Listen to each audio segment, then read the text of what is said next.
Hello, my name is Isabella. I was invited to a ceremony honoring my family's military legacy, only to find my name had been erased.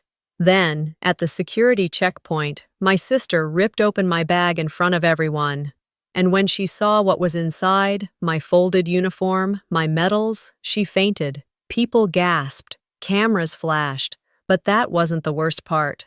The worst part was that she'd worn my father's medal for years, claimed my silence as her story, and convinced everyone I was just the bitter, unmarried sister with baggage. What do you do when the people who are supposed to protect your name are the ones burying it? Would you still call them family?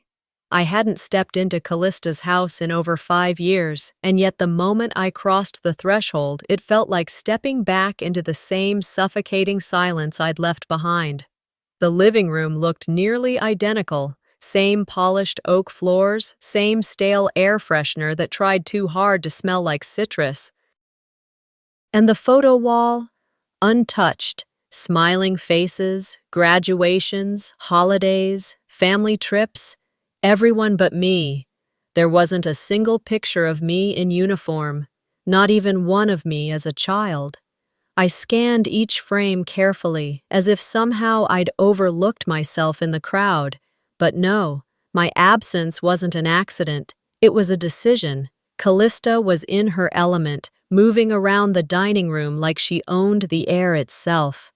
"Let's not all wait for dessert to be served, people," she chirped, directing her teenage daughter to grab more forks from the drawer. I stood near the entrance of the dining room, bag still in my hand. For a moment, nobody noticed I hadn't sat down. Then finally, her husband glanced over. "Oh," he said with a nod toward the wall. "You can grab the folding chair in the hallway, Izzy. We're short one." Short one. I dragged the chair in silence, its legs clattering against the tile. Every scrape echoed in my chest. The only open spot was beside the doorway, half in and half out of the room. As I sat, my niece whispered, not low enough, "Well, she's not here much anyway." I didn't flinch. I'd learned a long time ago that reactions only made them feel justified. Instead, I stared straight ahead as if the table were a battlefield and I had already mapped every weak point. Dinner began with small talk, college decisions, real estate, the price of organic kale. I ate little, mostly pushing food around my plate. At some point, I excused myself, saying I needed to grab something from my bag. I returned with my uniform jacket, folded tightly in its protective case. The air shifted the moment it entered the room. Conversation slowed. I placed it gently on my lap, not flaunting it, just holding it. Callista noticed, of course. She always noticed when attention wasn't on her. "What's that?" she asked, loud enough for everyone to hear. I looked her in the eye. "Just something I brought." "I thought Dad would have liked it here." Her smile thinned. "Izzy, don't wear that in my house. It's not Halloween." The room fell silent.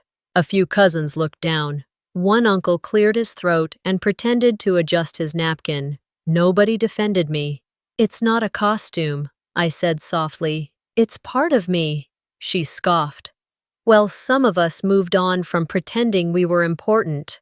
I pressed my lips together, steadying my breath. Then, without another word, I folded the jacket, slid it back into the duffel, and set it beside my chair.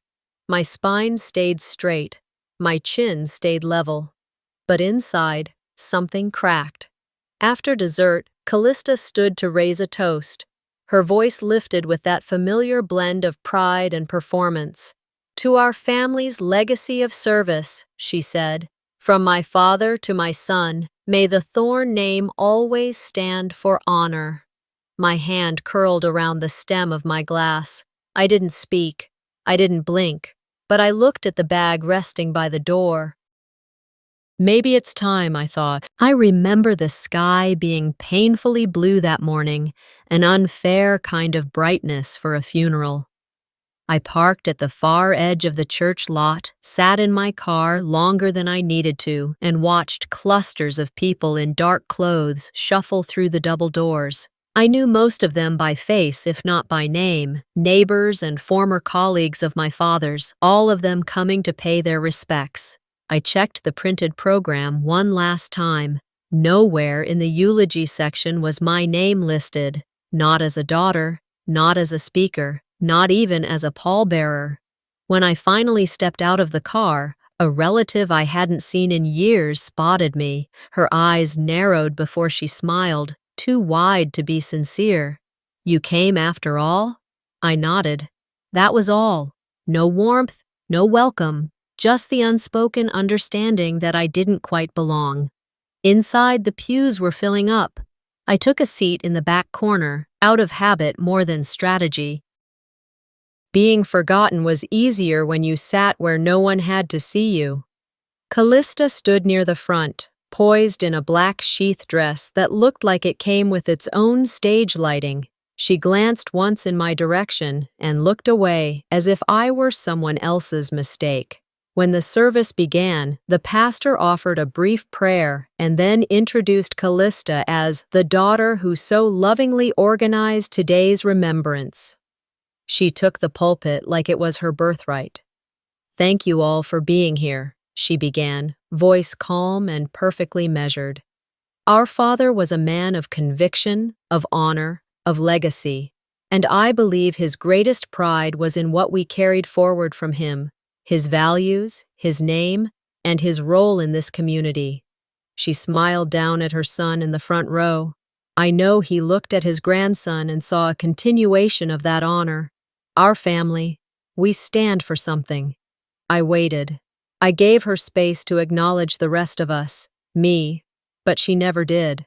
Her speech ended. The applause was polite. No one looked toward the back pew where I sat, except for the pastor, who offered a kind nod, then moved on with the service.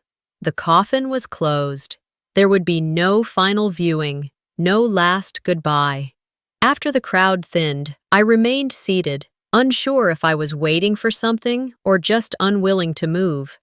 That's when Mr. Halverson approached, an old friend of my father's from his VFW chapter. He sat beside me like we were both fugitives hiding in plain sight. "Your father, he left something," he said gently. "Asked me to pass it along if you showed." He reached into his coat and pulled out a plain envelope. The handwriting on the front was unmistakable, my name, in my father's tight, deliberate script. "Thank you," I whispered, my voice catching. I didn't open it in the church. I walked back to my car, slid into the driver's seat, and sat with the envelope on my lap like it might break. The engine stayed off. The only sound was the ticking of my watch and the rush of traffic a few blocks away. When I finally tore the seal, the paper inside was yellowed, folded twice. His words were few. "Izzy, you were always my strongest. Not because of what you did, but because you never demanded to be seen doing it. What you carried, what you survived. I saw it all. You were my greatest pride. They don't need to know, but you must never let them erase you. Love, Dad." I read it twice, then a third time. Somewhere between the second and third reading, my hands began to shake. Tears came slowly, not in sobs, but in a silent flood that surprised me. I hadn't cried in years. I hadn't allowed myself the softness of grief. The next day, no one mentioned that I had been there. Not in family emails, not on the photo boards Callista uploaded to social media. It was like I'd attended a stranger's funeral and left no trace. Back in the present, I sit on my couch with the duffel at my feet. Callista's voice floats from the television. She's giving another speech at a local fundraiser. Same tone, same cadence. She's smiling, praising the Thorne family. I mute the TV. This time, I think, you won't get to tell the story alone. The screen still glowed with the muted fundraiser footage. I left it playing in the background as I moved to the kitchen, brewed a pot of coffee even though it was too late for it to make sense, then sat at my desk, the familiar hum of the old laptop giving the apartment just enough sound to compete with my thoughts. I opened the folder I'd bookmarked months ago, Military Service Record Search. It was a habit I'd picked up when insomnia hit. Some people scrolled shopping apps or watched cooking videos. I hunted digital archives, trying to find pieces of myself that others had buried. The email had arrived an hour earlier. Subject: Thank you for your family's contribution to our military heritage. Dear Thorne family, your long-standing military contributions have been added to our National Recognition Archive. There was a link, a clean, polished website listing verified family legacies. I clicked through, half expecting to see something wrong, and there it was. Thorne Callista, Legacy Contributor, 2023. Lineage: Arthur Thorne, U.S. Army veteran, deceased. Callista Thorne, Community Military Honoree. No mention of me, no mention of the branch I'd served in, the missions, the injuries, the training, the 20 years I gave under silence. I scrolled down, scanning every tab. No records, no acknowledgements, not even a blank placeholder. The nomination tab listed a digital form. Submitter: C. Thorne. Attached. Note: Our family's legacy began with our father and continues through me and my son. I sat still for several seconds, blinking like it might change something. It didn't. The group chat buzzed before I could close the window. Family group, Thorne Traditions. A new video, from Josh, Callista's son. The caption read, "Guess who hoards old junk like it's the Smithsonian?" I watched. He was in my apartment a year ago, back when I had foolishly let him stay for a week to clear his head. The video was from then. He filmed my shelves, mocking each item, my duffel, the medals, even the sealed commendation envelope. His voice narrated, "This is my aunt. She's unemployed, single, and collects bags like war trophies. But hey, at least they sparkle." Laughter in the background. Another cousin added fire emojis. One said, "She's probably just lonely, LOL." No one defended me, not a single message of pushback. Not even a, "Hey, maybe take that down." I closed the app without replying. My eyes burned, not from crying, but from something colder. A burn that came from knowing exactly what they thought of me when they assumed I wasn't looking. I stood, walked slowly to the closet, and opened the box that held what was left of the pieces they tried to erase. My old ID badge, slightly warped from heat overseas, the pins, the coin they gave us after the operation that never made the news, and the letter I never let them read. Callista hadn't just written me out of a family program. She'd rewritten the story of who we were and who she decided I wasn't. She had always been good at that. I remembered once, long ago, sitting across from her on Dad's back porch after my first deployment. I was raw then, more bruises than bone. I'd let something slip, something about a mission that had gone sideways but ended right. I hadn't even said much, just that it had been hard, that someone hadn't made it. She'd sipped her wine and said, "You should be grateful they even let women join. Just keep your head down and don't mess it up for the rest of us." That was her version of concern. What she really meant was, "Don't make me look bad." It hadn't clicked then. It landed now like a punch to the ribs. I returned to my desk, opened the link again, and stared at her name on the digital archive. The cursor hovered over the Report Inaccuracy button. I didn't click it. Instead, I opened the event page for the upcoming Public Recognition Day. Would you like to attend? Register as guest, family member, honoree. I didn't hesitate. I clicked honoree, filled in my service number, uploaded documents, confirmed. It wasn't about getting back at her. It wasn't even about the medal. It was about standing in a room she thought I'd never dare enter. You want history? Let me remind you how it was written. The auditorium was colder than I expected, all marble and glass and empty praise echoing in corners. I pulled the sleeves of my black dress down over my wrists, pressing my palms into the duffel bag beside me. The same bag they laughed at on camera. The one they said made me pathetic. I had checked in with the front desk an hour earlier. My name wasn't on the list.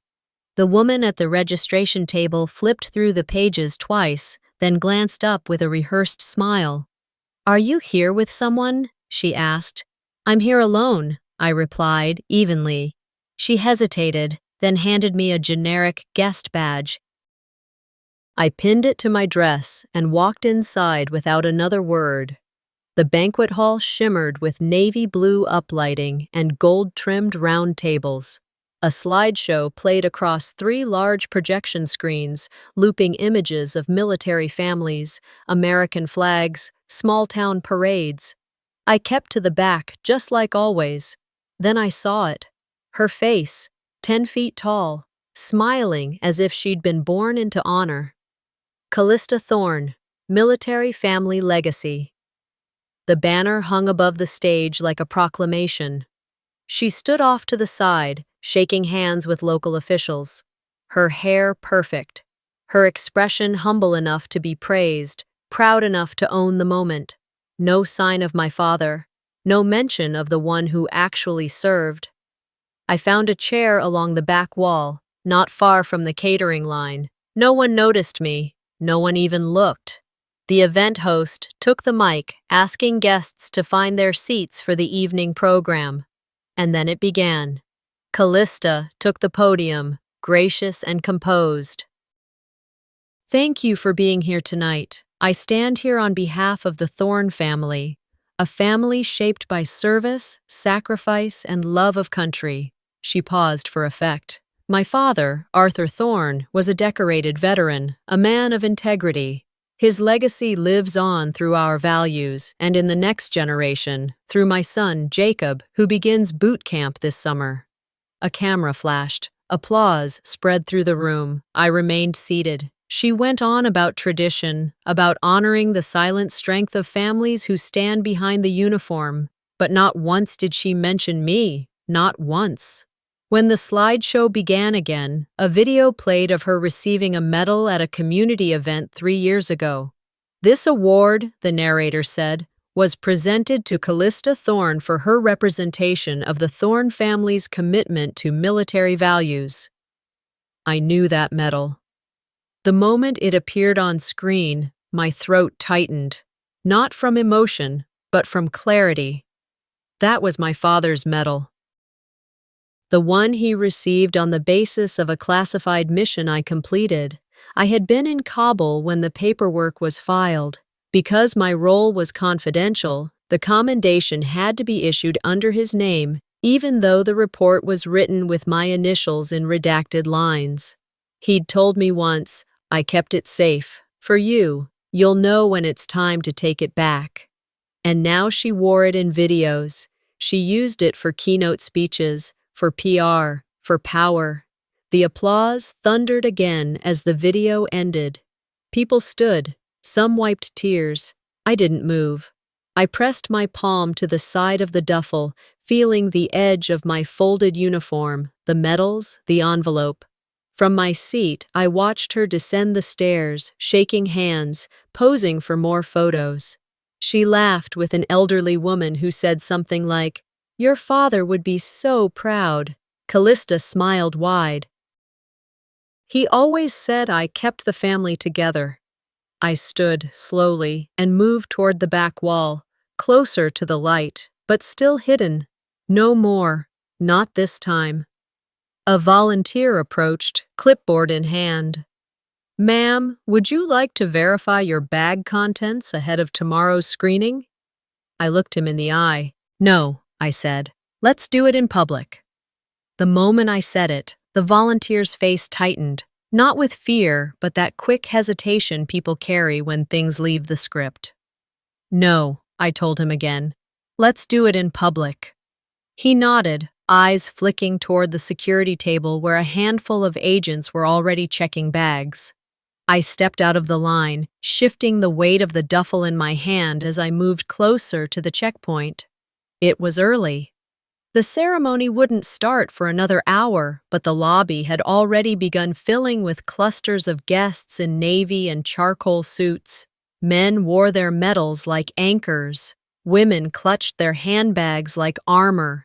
I wore neither, just a plain black blazer over a cream blouse, nothing that drew attention, except the bag in my hand. A low voice from my right cut through the room. "Well, look what the cat dragged in." Callista. She moved toward me with that confident glide she saved for public places, shoulders back, smile thin and sharp. I watched her approach, my grip on the bag steady. "You're really doing this, huh?" she said, not waiting for an answer. "Dragging around that beat-up thing like it means something." I looked at her, not blinking. "It does mean something," she scoffed, tossing her hair off her shoulder. "You always did love making everything about you. Even now. It's pathetic, Izzy."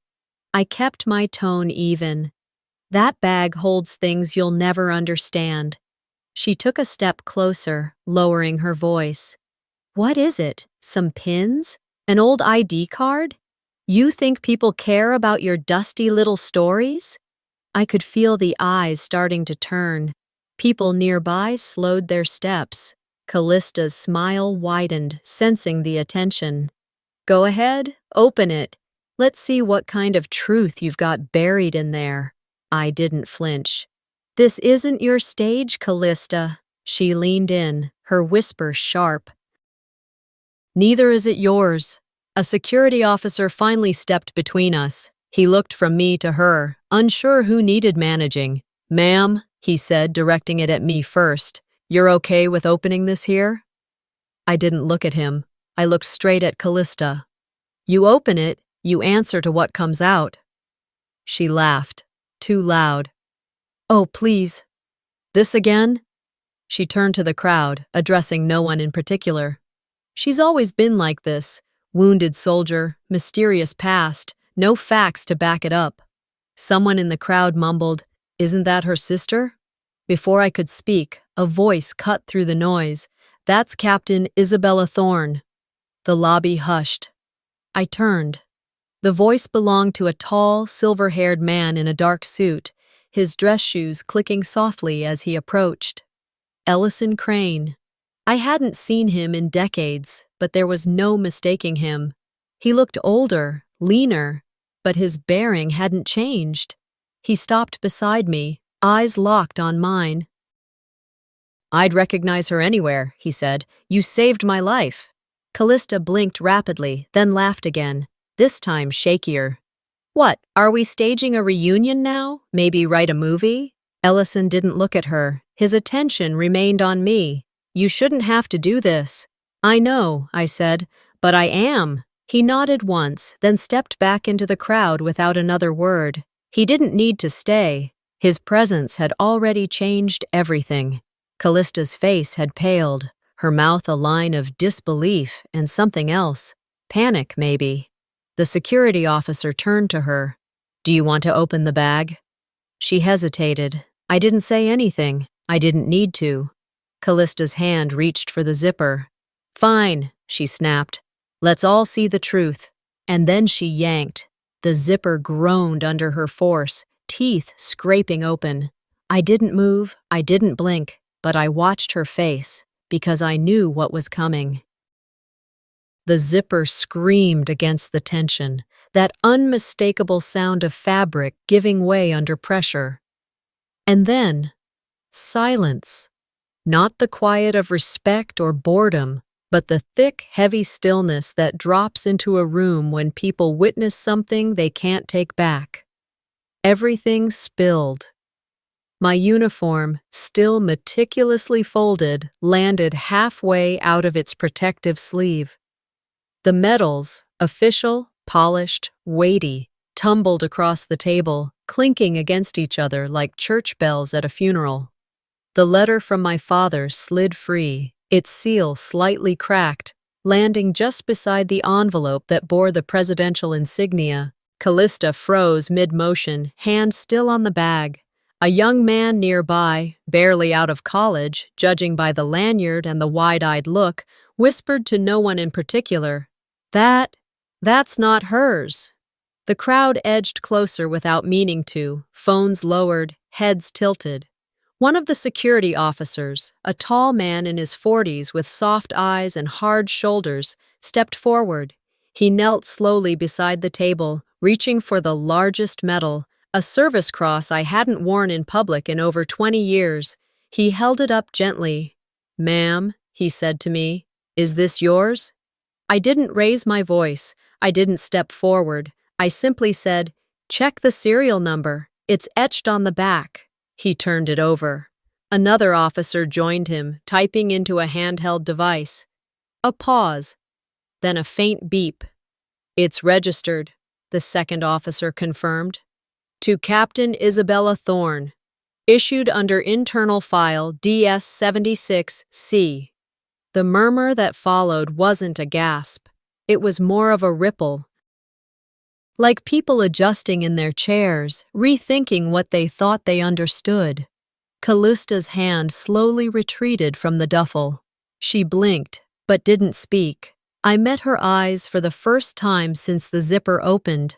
No words passed between us, but I saw it, panic curling behind her pupils, and something else underneath it. Not guilt, not regret, something closer to fear. The lead officer stood straight. "Captain Thorne," he said, this time with full awareness of who he was addressing, "I owe you an apology. This should have never happened. On behalf of my team." I raised a hand slightly, not to stop him, but to quiet the theater. "You didn't know," I said. "Now you do." I didn't need to deliver a speech. The contents of the bag had already done the talking. Behind me, I heard footsteps, not hurried, but deliberate, measured. A voice, firm and unmistakable, rose above the whispering crowd. "Why isn't she on the stage?" Ellison Crane stepped forward, adjusting the lapel pin on his jacket, his presence as grounded as it was years ago when we last stood in a room like this, though under much different circumstances. "That's the question I came to answer," he said. Callista's mouth parted, but nothing came out. I didn't move. I just watched. Let them all see. He said it with a calm that made everyone else still, the kind of tone that didn't demand the room. It simply owned it. "That's the question I came to answer." Ellison's voice wasn't theatrical, but it didn't need to be. He wasn't there to argue. He was there to witness. Someone tried to ask a question, a reporter maybe, but their voice faded when Callista turned to face him, her composure already starting to crack. This is absurd," she stammered. "You don't even know." Ellison didn't flinch. "This woman saved my life. That commendation." "I wrote it." A sound rippled through the crowd, a collective inhale, as if everyone had suddenly remembered they were breathing. I didn't move. My duffel was still open, its contents half splayed across the table, but I kept my hands at my sides. No need to rearrange anything. The truth had already organized itself. Callista opened her mouth again, but Ellison raised one finger, just one, and she stopped mid-sentence. She looked around, hoping to catch someone's support. No one met her eyes. Then the cameras arrived. I hadn't even noticed them at first. Tripods unfolding, badges flashing, phones rising like synchronized arms. Apparently, someone had already uploaded the bag-tearing footage. #real hero, #wrong sister, #stolen legacy. The tags appeared on screens within minutes. I could see the social media feeds rolling past on a monitor near the registration desk. Callista stood there, blinking at her own unraveling. "You've ruined everything," she whispered. "No," I said evenly. You just got caught. She tried to speak again, but her breath was short, shallow, fast. Her hands twitched at her sides, and then she collapsed. Right there in the middle of the lobby, in front of the cameras and the silence and the uniform she never earned. Two staff members rushed to her side. Someone called for water. Someone else crouched beside her, asking if she could breathe. I didn't move. Because this wasn't about revenge. This was about restoration. People began to shift. One older man stepped forward, Vietnam vet by the look of his hat. He nodded at me and raised a hand in a slow salute. Others followed. A woman who'd whispered earlier, "Is she even necessary?" now looked ashamed. She moved closer, her hand extended. "I just want to say, thank you." I took her hand, briefly. "Thank my team," I said. "Most of them didn't make it back." Another man pressed a palm to his chest, voice rough. "They're all watching this, wherever they are." I nodded, but didn't smile. I couldn't, not yet. An official with a clipboard scurried through the cluster of people, nearly tripping on someone's bag. He was flustered, red-faced, and trying very hard not to look like this wasn't already a disaster. "Ms. Thorne?" he asked. I'm the coordinator for today's event. The mayor. Well, she'd like to extend an invitation to you to come to the stage." "For your recognition." I tilted my head. "Now?" "Yes. Yes, if you're ready." I looked toward the stage, toward the podium. The banner above it still bore Callista's name. "I don't need a speech," I said. "The bag already said it for me." He nodded nervously and motioned toward the walkway. I started forward. People parted, some clapped, most stayed quiet, not out of apathy, but out of understanding. They were letting the story walk through. As I reached the steps, the house lights dimmed. A hush fell again. The screen above flickered to life. A narrator's voice, female, calm, low, spoke the first words over a black screen. Sometimes the loudest stories were never told. The screen dissolved from black into sepia-toned footage. Grainy images of dusty terrain, blurred silhouettes carrying equipment, and one woman standing still in the center of the chaos. Even in bad lighting, even with her back turned, I knew it was me. Ellison's voice echoed softly from the speakers above. "Operation Dusk Signal, 2003. Civilians trapped, communications down. 3 operatives went in. Only 1 came out." The audience didn't breathe. The photo shifted, now clearer, front-facing. My younger self, in full uniform, half my weight and twice the burden, standing in front of a helicopter with wind in my face and fire in the sky behind me. Captain Isabella Thorne. Codename Valkyrie. Ellison stepped up to the podium, reading from a printed sheet. "This is the report that was buried for 20 years, not because it lacked value, but because the operation was never meant to exist on paper." He glanced up at me, then at the audience. "She didn't ask for this recognition. She didn't apply for a title. She didn't speak, because she was told not to, and still, she carried it all." The room remained frozen, as if exhaling might ruin the gravity of the moment. The mayor approached, her steps deliberate, expression somber. And she held a box, simple, dark wood, no inscription. "We cannot undo what was denied," she said, "but we can return what was always hers." Inside the box, the Distinguished Service Cross, reissued, freshly engraved. The nameplate read, "Isabella Thorne." I accepted it with both hands, not because I needed to prove I had earned it, but because it belonged back where it was meant to be. Another staff member approached with a sealed frame. "This," he said, "was supposed to be mailed to your father after the mission. It was returned, marked undeliverable. I stared at the envelope, postmarked 2004, unopened. For a second, I thought about opening it right there. Then I didn't. Some things stay sacred longer when they stay sealed. They waited for me to speak. I could feel the air tugging at my throat, but I didn't step toward the microphone. Instead, I walked down the stage stairs, medal in hand, past rows of hushed onlookers. When I reached the front row, I saw it. The empty chair, the name card that had been removed, the space next to the mayor, left vacant as a quiet correction. I stopped in front of it. My footsteps, for once, were the only sound. Then I placed the medal on the seat, slowly, with care. Some stories can't be rewritten, I said, but they can be corrected. A few murmurs followed, one clap, then another, but I didn't wait for the applause to swell. I turned and walked off stage, through the side door, into the night. The breeze was cooler than I expected. No flashing lights, no cameras, just street lamps casting shadows on the sidewalk.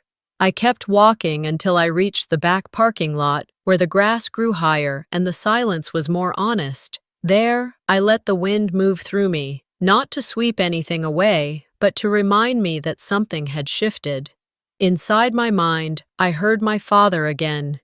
Dignity is a language louder than pride. And for the first time in a long while, I believed him. I didn't turn the lights on when I got home. I walked into the apartment in the dim wash of the street lamp outside the window, let the door shut behind me with its soft click, and stood still for a moment.